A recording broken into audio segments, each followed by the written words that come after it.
안녕하십니까. 더 라이브의 오원종. 최욱입니다. 방송을 이제 기분 좋게 시작을 해야 되는데 쫙 또 올라오네요. 분노가 올라옵니까? 예, 올라옵니다. 일본 산케이 신문이요. 윤미향 의원의 기자회견을 보면서 네. 한국인을요 대놓고 비판을 했습니다. 윤미향 의원을 비판한 것과는 본질적으로 다른 문제입니다. 네. 한국인에게는 흔히 자기 정당화 그리고 강한 억지, 뻔뻔함이 보인다. 이런 이야기를 했습니다. 사실 이런 모습은 일본 정부의 모습이 아닌가 싶어요. 맞습니다. 산케이 신문 뻔뻔하군요. 이런 뻔뻔한 왜곡 언제까지 계속될런지 산케이 신문 너나 잘하시고요. 자, 오늘도 마이케 유튜브, 페이스북, 웨이브의 문은 활짝 열려 있습니다. 방송 보시면서 하시고 싶은 말씀들 댓글로 마음껏 남겨주시기 바랍니다. 6월 2일 더 라이브 시작합니다.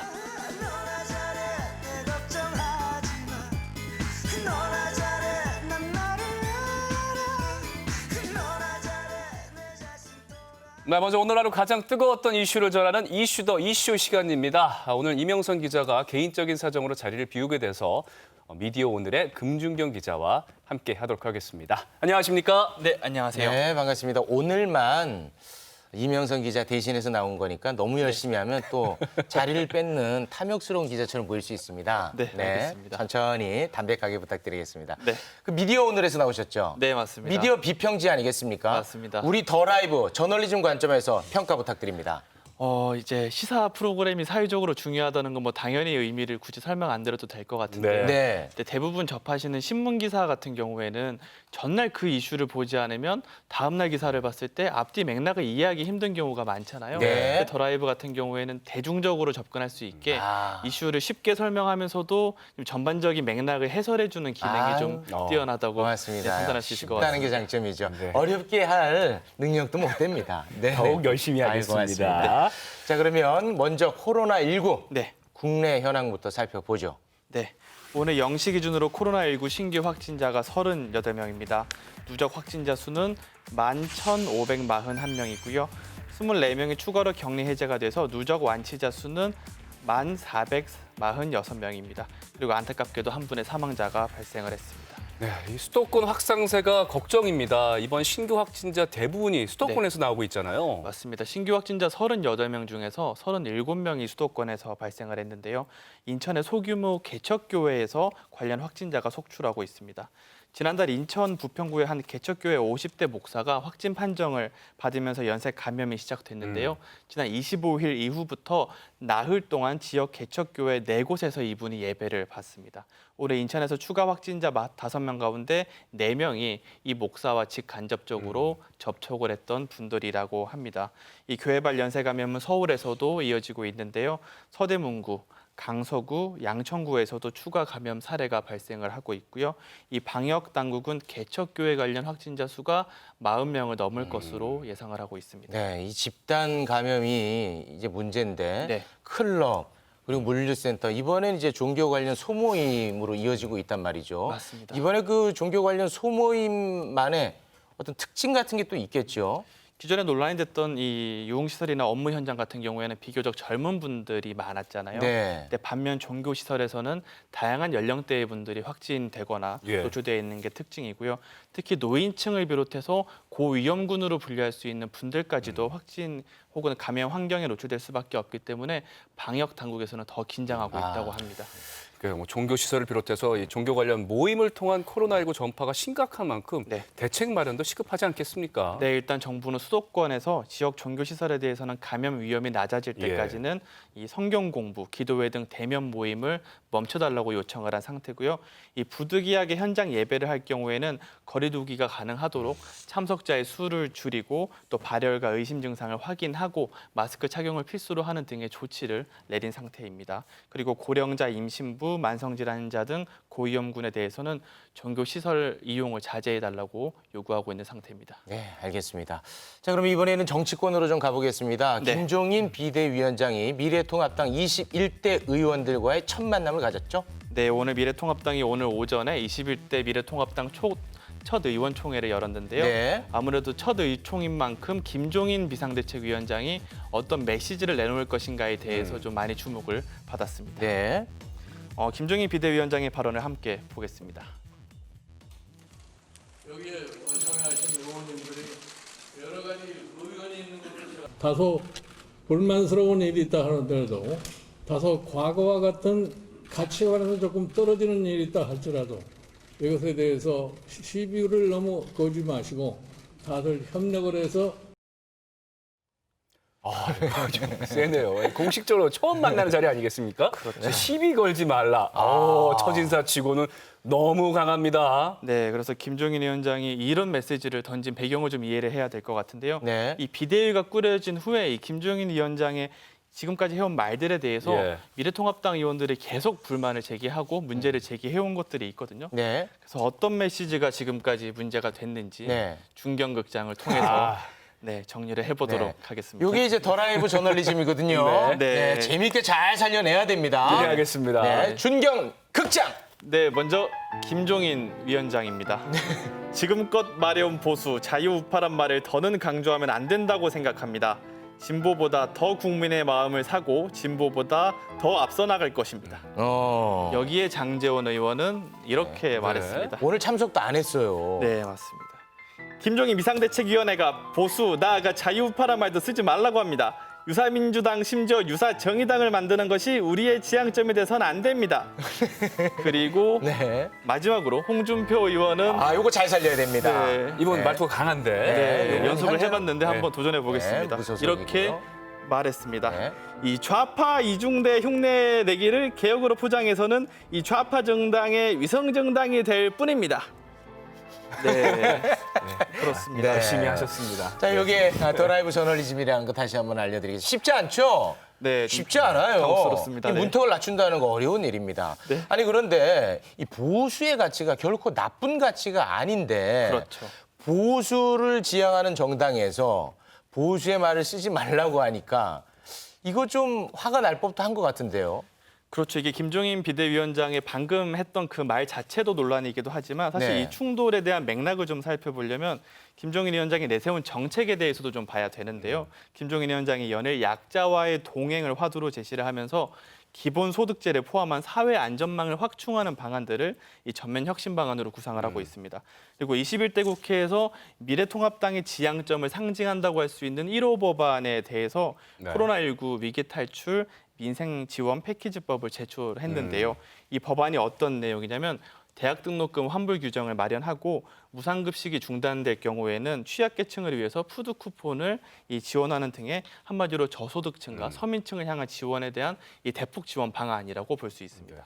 1호 법안 내용의 취지가 좋긴 한데 네. 쭉 들어보니까 그간 미래통합당의 정책 방향과는 좀 다소 결이 다른 느낌이 드네요. 그렇죠. 이 사회적 약자를 향한 지원이라는 게 모든 정당에서 사실 추진해야 되는 과제인 거는 예. 맞지만 이 미래통합당에서 대표적으로 내세웠던 그런 정책 가치는 또 아니었죠. 특히 시장 경제와 자유시장 경제 이런 가치를 강조하던 정당에서 이 미래통합당 의원들은 여전히 이런 가치를 중시하고 김종인 비대위원장 같은 경우에는 좀 더 진취적이고 진보적인 모습을 강조하기 때문에 일단 충돌이 벌어지고 있고 앞으로는 이 두 주체가 어떻게 손발을 맞춰 나갈지 살펴보면서 지켜봐야 될 것 같습니다. 알겠습니다. 오늘 이명선 기자를 대신해서 나오셨는데 네. 이명선 기자의 일자리가 위태로울 정도로 네. 너무 잘 해주셨습니다. 미디어 오늘 금준경 기자였습니다. 고맙습니다. 네, 감사합니다.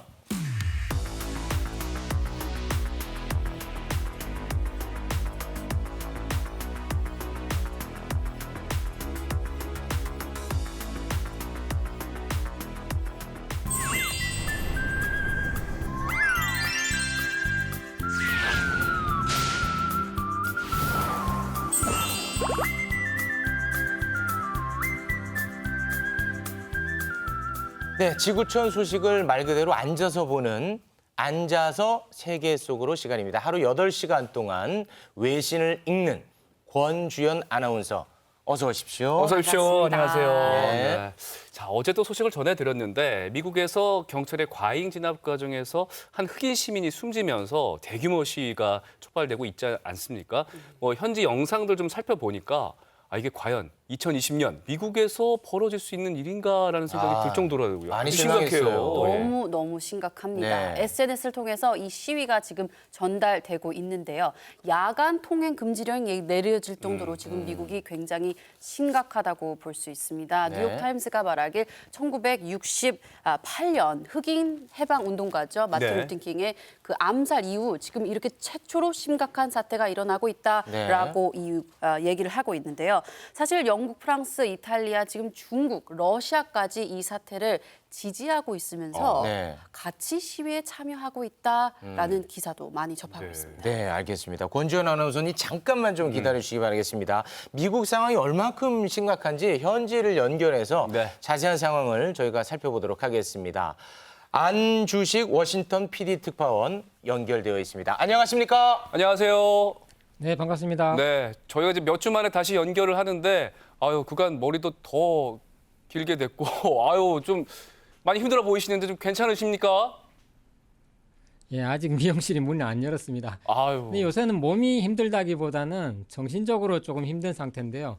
플로이드 사건 자체가 워낙 잔인한 경찰 폭력 사건인데다가 이에 항의하는 시위대가 강력 진압당하는 모습을 옆에서 지켜보는 게 안타깝기도 하고 미국의 민주주의가 이렇게 취약했던가 놀랍기도 하고 여러 생각이 드는 요즘입니다. 네, 아유 우리 그 PD 특파원님은 처음에 미국으로 발령 났을 때 기분 좋았을 텐데 요즘 또 코로나 그리고 시위 때문에 여러모로 참 많이 힘들어 보입니다. 지금 미국 현지 상황이 어느 정도로 심각한지 전해주시죠. 예, 제가 있는 곳이 미국의 수도 워싱턴 DC인데요. 어제 평화 시위 중이던 시민들을 군인들을 동원해서 강경 진압하면서 워싱턴 DC가 큰 충격에 빠졌습니다. 강제 해산이 시작된 시간은 오후 6시 반경으로 트럼프 대통령이 기자회견을 하면서부터였습니다. 네. 트럼프 대통령은 멀리서 최루탄 소리와 저항하는 함성이 들리는 가운데서 주지사가 거부해도 군을 투입하겠다는 폭동 진압법 발동과 시위대의 배후에는 테러 세력이 있다는 내용을 발표합니다. 기자회견이 끝난 후에 백악관 옆 세인트 조지 교회를 방문해서 성경을 들고 사진을 찍는 행사를 가졌는데요.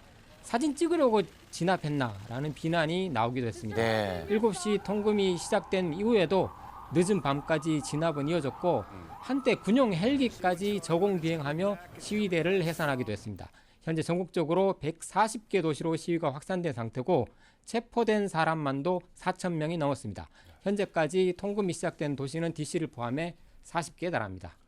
아니 이번 시위가 경찰의 과잉 진압으로 촉발이 된 건데 이 경찰이 시위대를 진압하는 과정을 보니까 여전히 너무 그 강경하고 어떻게 또 이렇게 계속 할 수가 있을까라는 이야기가 나올 정도 아니겠습니까?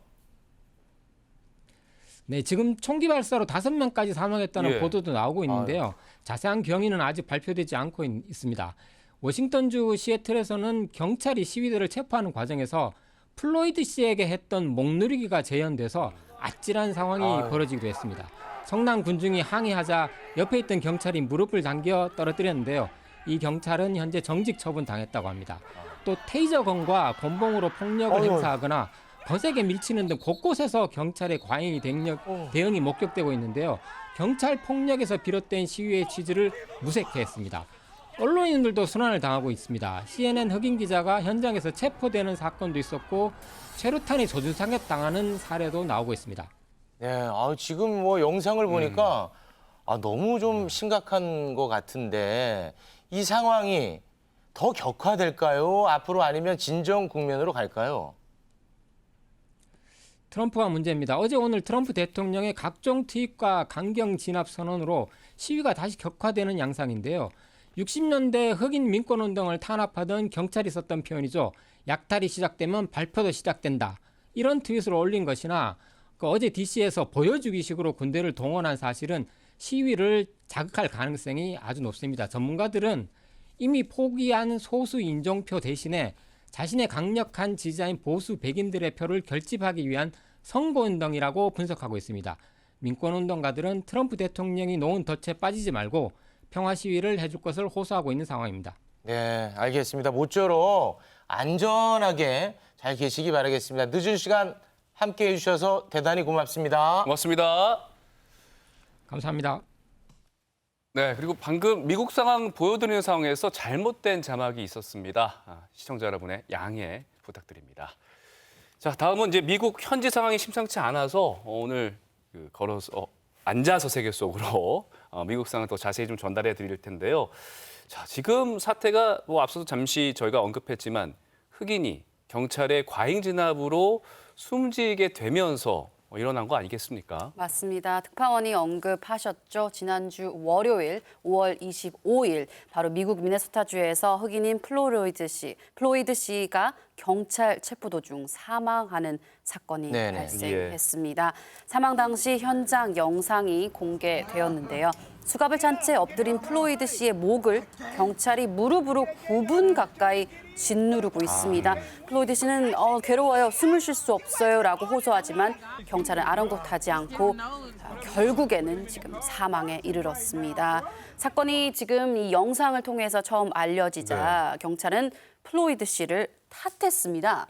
지금 이분이 저항을 했기 때문에 경찰이 그렇게 진압을 했다라고 이야기를 하는데요. 경찰에게 고의성이 없었다고 판단해 3급 살인으로 기소되었다고 합니다. 네, 3급 살인이라면 이제 과실치사, 그러니까 의도가 없었다, 실수에 의해서 사망했다, 이렇게 판단한다는 거 아니겠습니까? 맞습니다. 우리가 지금 영상으로 다 봤는데 말이죠. 그렇죠. 시민들이 찍은 그 영상을 바로 봤는데도 네. 불구하고 경찰 측 주장은 지금 단순 실수다라고 지금 계속해서 말을 하고 있고요. 반면에 오늘 보도된 미국 CNN 뉴스를 하나 제가 가져왔는데 네네. 같이 보시도록 예. 하겠습니다. 보시면 CNN이 미네소타 검시관 플로이드 목 압박에 의한 심정지라는 기사의 제목을 보실 수가 있죠. 네. 유족들이 재부검을 했습니다.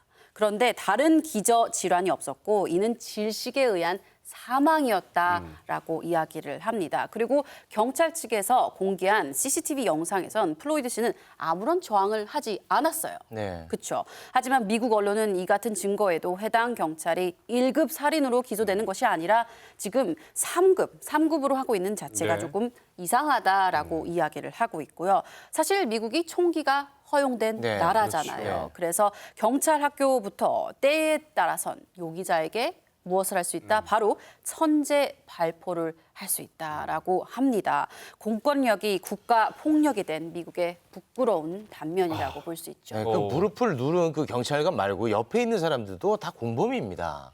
지켜보고 있었으니까. 아, 그럼요. 정말 비극적인 사건이고 사실 이제 미국에서 경찰의 과잉 진압으로 숨진 흑인들 사건들이 꽤 있었잖아요. 네.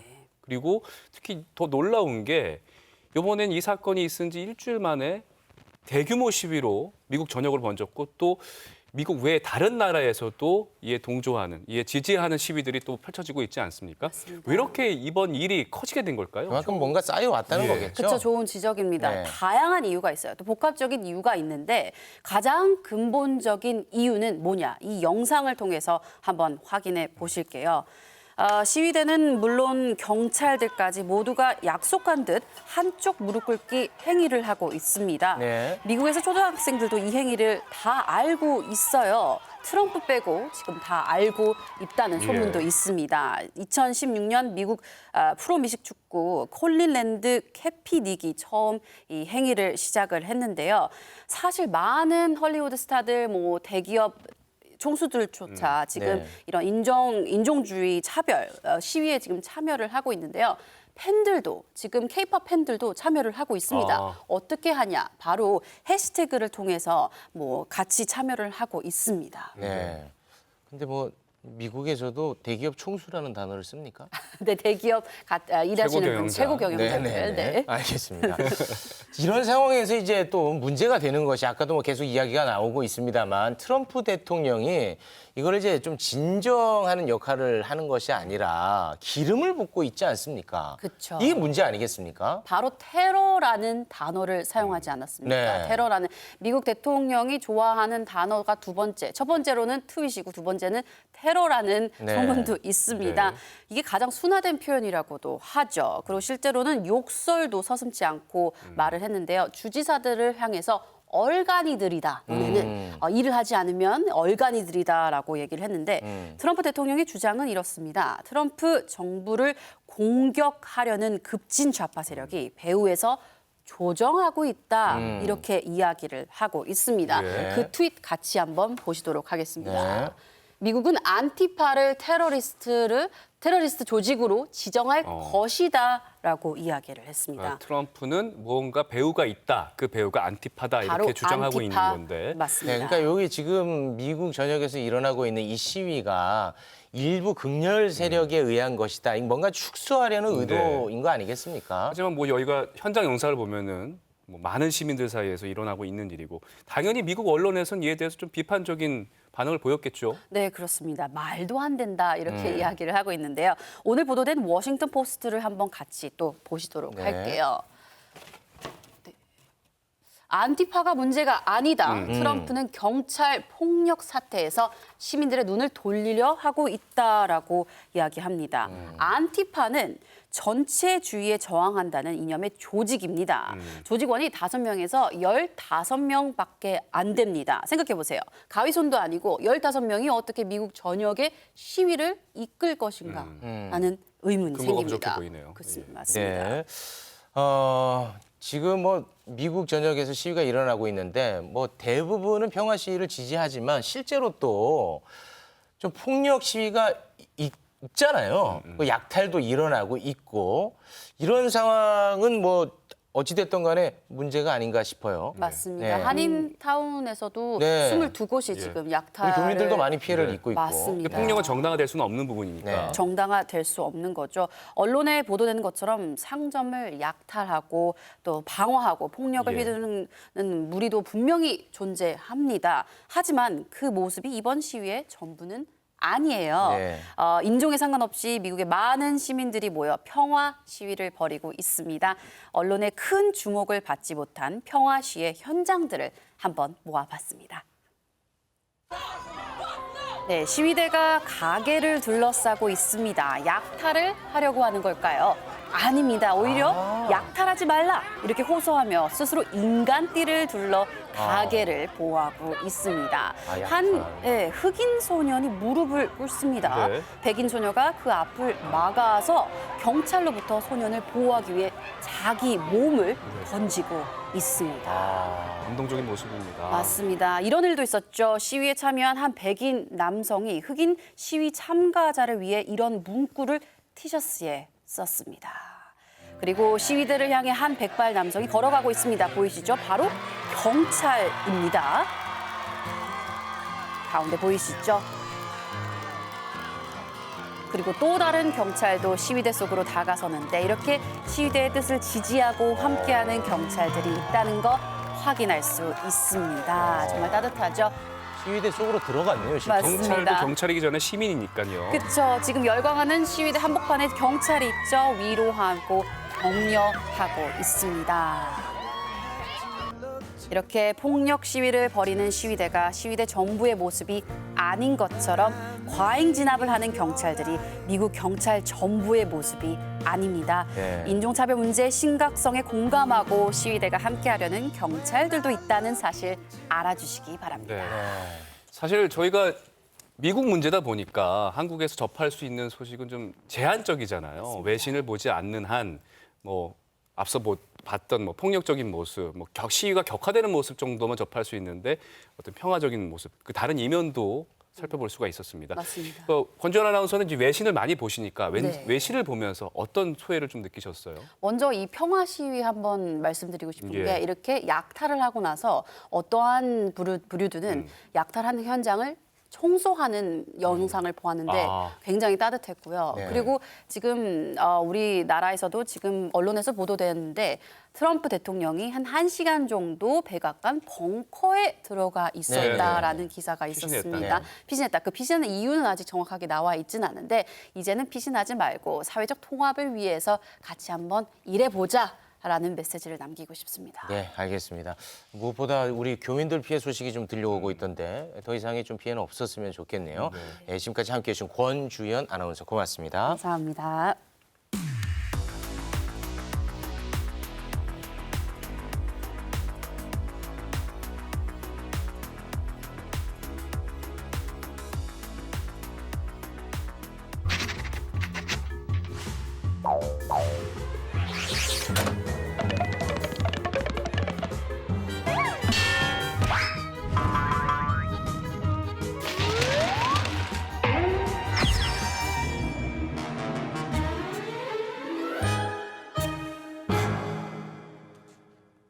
순직한 소방관의 친모가 32년 만에 나타나 순직한 딸의 퇴직금과 유족연금을 수령해 공분을 산 일이 있었습니다. 일명 전북판 구하라 사건이라고 불리는데요. 도대체 어떤 일이 있었는지 더 라이브의 법률 전문가 박지훈 변호사와 함께 자세히 살펴보겠습니다. 박 변호사 안녕하십니까? 네, 안녕하세요. 아유, 박지훈입니다. 선생님, 어서 오십시오. 우리 선생님 오랜만에 뵙는데 네. 오늘은 사실 조금 슬픈 사건입니다. 그렇죠. 사실. 네. 그런데 이 분야에 대해서는 또 전문가 아니겠습니까? 네. 오늘 자세한 설명을 좀 부탁드리겠습니다. 자세하게 네. 설명해 드리겠습니다. 보충 수업 바로 네. 시작하겠습니다. 자, 먼저 전북판 구하라 사건. 네. 어떤 사건입니까? 전북판 구하라 사건. 야, 이 사건은요. 소방관 A 씨가 응급 구조요원입니다. 네네. 지난 1월 달에 너무 어떤 응급 상황을 많이 보다 보니까 심적인 부담을 느끼고 사망을 하게 됩니다. 아유. 이 사망을 하게 되면 유족 연금 같은 것들이 이제 나오게 되는데 네. 그 유족 연금이 친부도 있고 언니도 있고 있는데 친모가 1살 때 이제 이 소방관을 두고 떠났는데 네. 친모가 퇴직금하고 유족연금 약 8천만 원, 또 매달 받는 90여만 원을 받아갔습니다. 그동안에 이제 그 연을 끊고 살았었는데. 없지요. 본 적도 없는 사람인데 네. 그래서 지금 언니 입장에서는 이게 말이 되느냐. 원래는 아빠가 가져가야 될 몫인데 친모가 지금 가져갔다. 이게 좀 문제되면서 이른바 전북판 구하라 사건이 된 거고요. 네, 그러니까 이제 그 부양의 의무를 다하지 않은 그렇죠. 어머니가 가져가는 자식이 게- 이제 돌아가시니까 그러니까 떠나니까 사망하니까. 예, 그또 상속받는. 그러니까 친모에게도 연락이 간 거네요. 그렇죠. 연락이 왜냐하면 친모가 다 갔을 겁니다. 네. 친모가 그걸 받아갔습니다. 그래서 저희 더 라이브 제작진은요.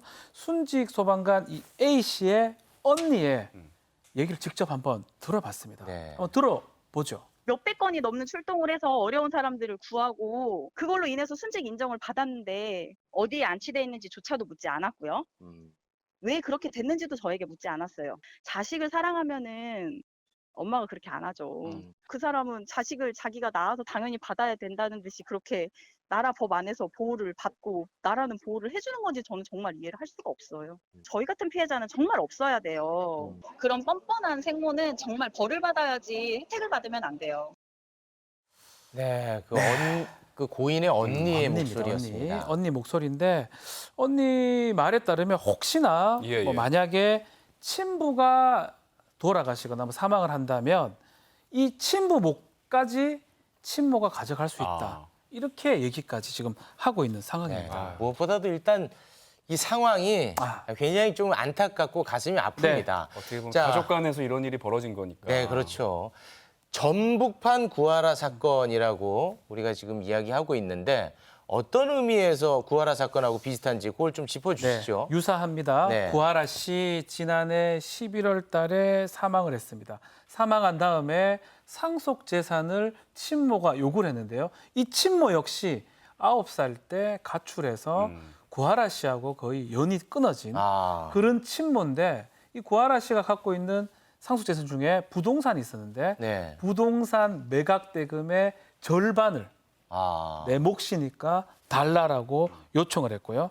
그러다 보니까 이 구하라 씨의 친오빠가 이 상속 재산이 잘못됐다라면서 소송을 제기함과 동시에 이 구하라 관련된 이른바 일명 구하라법입니다. 네. 구하라법을 좀 제정해달라고 국민청원을 제기한 그런 상황입니다. 근데 상식적으로요. 네. 친모가 연락도 없었고 어떤 양육의 의무를 다하지도 못하고 이제 네. 갑자기 나타나서 상속분을 수령하게 된 거잖아요. 납득이 좀 안 가는데. 조금 이해가 안 되죠. 근데 현행 법으로는 그게 가능한가 보네요. 자, 민법상 상속의 순위라든지 상속에 대해서 조금 봐야 됩니다. 이걸 다시 보겠습니다. 네. 자, 상속의 순위. 네, 상속의 순위. 말이 좀 어렵네요. 상속은 막 되는 게 아닙니다. 네. 상속은 4가지 순위로 되고 네. 1순위가 없을 때 2순위로 가고 2순위가 없을 때 3순위로 가고 3순위가 없을 때 4순위로 차례로 갑니다. 내려간다. 네. 1순위는 직계 비속하고 배우자입니다. 아, 말이 어려워요. 직계 비속 아들입니다. 아들. 그러니까 자녀. 아들, 손자. 아들, 자녀. 딸. 밑으로 가는 사람들을 다 비속이라 그럽니다. 예. 직계. 예. 나의 아들, 손자, 증손자. 저 선생님, 네. 시대 정신에 안 맞게 그 딸 얘기는 왜 안 합니까 또? 자식. 네. 아들, 딸. 자녀. 예, 아들, 자녀. 딸이 예. 있으면 아들, 딸이 있고 배우자가 첫 번째로 받아가는데 만약에 아들, 딸이 없다. 네. 그러면 위로 올라갑니다. 직계, 존속. 엄마, 아빠죠. 아, 엄마, 아빠, 할아버지, 할머니. 아, 또 뭐 외할아버지, 외할머니. 이 위로 올라가는 거를 직계, 존속하고 배우자가 받는 거고요. 네. 이것도 없을 땐 형제, 자매한테 네. 갔다가 아. 사촌까지 이렇게 하는 게 상속의 순입니다. 음. 이게 실제 문제가 되는데 문제는 지금 구하라 씨도 그렇고 전북판 구하라 사건도 결혼 안 했어요. 자식이 없는 배우자도 상태에서 없고 자녀가 없는 상황. 그리고 1순위 상황이 없습니다. 예, 존재하지 않네요. 바로 2순위로 가버립니다. 네. 2순위는 아버지, 어머니죠. 네. 이거는 친한 아버지, 친한 어머니가 중요하지 않습니다. 그냥 아버지, 어머니면 2순위에 해당에 대해서 절반씩 상속의 몫을 받아가 버립니다. 네. 그런데 이제 여기서 네. 정서적으로 조금 받아들이기가 어려운 게 네. 뭐냐면 그동안에 이제 연이 끊어졌고 아무리 어머니라고 할지라도 그리고 또한 제가 알기로는 구하라의 어머니가 친권을 포기했다. 뭐 이런 얘기가 있는 것 같던데 그럼에도 불구하고 상속 순위에서 밀리지 않습니까? 아하, 정말 좋은 질문했습니다. 네. 우리 또 민법에는요. 상속 순위는 규정하고 있지만 상속의 결격에 대해서도 규정을 하고 있습니다. 네. 이런 상황, 친권 포기가 상속 결격인지 이 부분을 또 다시 보겠습니다. 네. 자, 아무리 자식이 있더라도 있더라도 네, 이런 경우에는 이제 결격 사유가 있군요. 자, 이런 부분을 규정을 하고 있어요. 고의로 피상속인 등 그러니까 상속을 받아야 되는데 그 사람을 살해하거나 아이, 그러면 안 되지. 때려 죽였을 아이, 그러면 안 상해 치사 당연, 네. 당연한 거고요. 이런 사람은 상속 받으면 안 된다. 당연히 안 되지. 안 되죠. 네. 또 거짓말하거나 협박을 해가지고 유언하는 것을 방해했을 때 그건 안 되지. 이것도 안 되죠. 네. 또 거짓말하거나 강박으로 유언을 강요했어요. 안 되죠. 또 유언서를 바꿨어요. 아이고 되겠어. 내가 다 안 받는 돼. 걸로 안 돼, 안 돼. 싹싹 바꿨고 네. 또 남이 받는 거, 우리 형이 받는 거는 없애버렸습니다. 이런 사람들은 못된 사람이고 이런 건 범죄잖아요. 범죄에 해당하기도 하고요. 범죄에 해당할 뿐만 아니라 상속 못 받게 됩니다. 이렇게 이런 짓을 했을 때는 상속이 결격이 됩니다. 그러니까 여기서- 친권을 포기할 때는 해당이 안 되나 보네요, 그러면요. 이게 문제인 거예요. 지금 구하라법 이게 가장 문제거든요. 이렇게 살해나 이런 것들은 상속 결격 사유가 되는데 친권을 제대로 행사하지 않았고 자녀를 잘 돌보지 않았고 이런 경우를 상속 결격에 좀 포함시켜 달라. 이게 지금 구하라법이고 그게 안 됐기 때문에 지금 친모들이 돈을 받아가는 그런 네. 상황이 된 것입니다. 근데 이제 이런 상황이 뭐 구하라 씨 같은 그런 상황이 꽤 많은가 봐요. 상당히 많습니다. 네. 뭐 이제 이혼도 좀 많이 하기도 하고요. 그러다 지난해 국민청원 게시판에 올라온 사건도 비슷한데요. 결혼 앞두고 사망한 30대 여성인데 네. 1살 때부터 친척하고 살았었어요.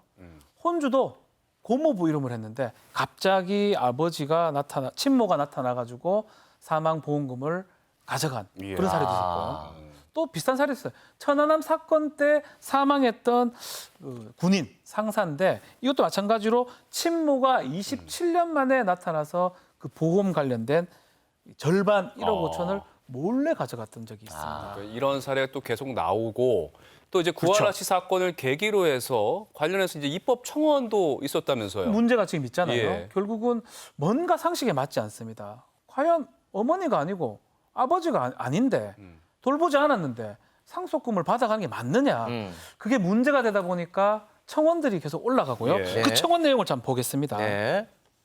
구하라의 오빠가 그걸 올린 걸로 알고 친오빠가 있는데. 이걸 했어요. 친오빠가 직접 넣었습니다. 네. 그래서 이름을 구하라법이라고 했습니다. 네. 네. 일명 구하라법인데 그 주요 내용은 네. 상속 관련해서 결격 사유에 이걸 추가하자라는 거예요. 음. 부양 의무를 현저히 해태한 경우 상속 결격이 된다. 네. 해태가 좀 어렵네요. 해태. 아, 해태 뭐 이거 과자 아닙니다. 아, 헤이. 참 그 수준 낮게 또. 예, 해태. 게을리한다는 거를 민법 아. 우리 용어로 해태라 하는데 성실히 하지 않았을 때. 네, 이 부분이 조금 문제가 됩니다. 요거를 좀 하나 집어넣는 법을 만들자라는 거였는데 요 법이 결국 20대 국회에서 통과가 안 돼서 그냥 폐기가 됐다는 거 아닙니까? 요거를 6항에 넣으면 돼요. 6호에. 네. 지금 사례 있고 유언방에 있잖아요. 예. 근데 왜 폐기됐어요? 자, 이게 문제가 이 네. 법안이 들어갔는데 해태라는 부분이 이게 말하기 나름이에요. 아, 친권을 포기하고 상실한 게 해태인지 아이를 잘 안 돌보는 게 해태인지 애매모호하다. 어느 정도가 해태인지 정확하게 이 획정지기가 어렵다 보니까 이 국회 논의 과정에서 통과가 안 됐습니다. 아. 그리고 20대 국회는 만료가 됐잖아요. 지금은 21대 국회가 들어섰습니다. 네. 국회가 만료되면서 자동으로 이 법안은 폐기가 됐습니다. 어쨌든 지금 법이 문제가 있으니까 관련된 법을 보완해서 내놓은 거고 네. 뭐 20대 국회는 끝났다고 치지만 이제 21대 국회가 개원을 하지 않았습니까? 그렇죠. 21대 국회에서 이 관련된 법안 뭐 다시 논의가 되나요? 논의 아마 할 겁니다. 아. 논의해야 되고요. 상식에 좀 기초를 해야 돼요. 과연 그런 부모가 상속금이라든지 보험금을 받아가는 게 타당한지 우리가 고민을 해봐야 되고 이 혜택 현저한 것도 문제거든요. 예. 네. 조금이 아니고 현저한 혜택입니다. 이 부분을 좀 명확하게 한다면 충분히 결격 사유에 이것을 포함시킬 수가 있고요. 예. 또 이거 말고도 이런 제도들을 좀 얘기하고 있습니다. 상속할 때 이 상속권 자체를 상실할 수 있는 것을 선고해버립니다. 법원에서. 무슨 내용이요? 니는 부모 같지가 않다. 상속 받지 마라. 음. 신청해가지고 선고할 수 있는 제도. 이런 것들도 조금 고려가 되고 그러니까 고의- 있는 상황입니다. 그러니까 사망하기 전에 그걸 그렇죠. 미리 신청을 한다고요? 신청해서 법원을 통해서 결정을 또 받을 수 있고 이거는 아직 민법에는 없습니다. 예, 예. 이게 통과가 된다면 구하라법의 효과를 달성할 수 있지 않을까 생각이 됩니다. 네. 근데 이제 구하라법 관련해서 이 친오빠는 이런 얘기를 해요. 이 구하라법 통과돼도 친오빠는 적용이 안 되거든요. 그렇지만 앞으로 우리 구하라 같은 더 생기지 않도록 꼭 좀 통과시켜 줘야 되는데 20대는 좀 어려우니까 21대에서 좀 통과를 해달라라고 눈물을 흘리면서 호소를 하고 있습니다. 네, 알겠습니다. 오늘 뭐 또 그 관련 법안이 뭐 발의가 됐다 뭐 이런 얘기가 있긴 하던데 네. 21대 한번 좀 지켜보도록 아, 하겠습니다. 발의가 됐네요. 20대 국회에서 발의가 됐고요. 서영교 의원님. 왜 미리 얘기 안 합니까 그거? 아, 그건 확인을 제가 못했네요. 통과되면 좋겠습니다. 알겠습니다. 오늘 고생 많으셨습니다. 고맙습니다. 감사합니다.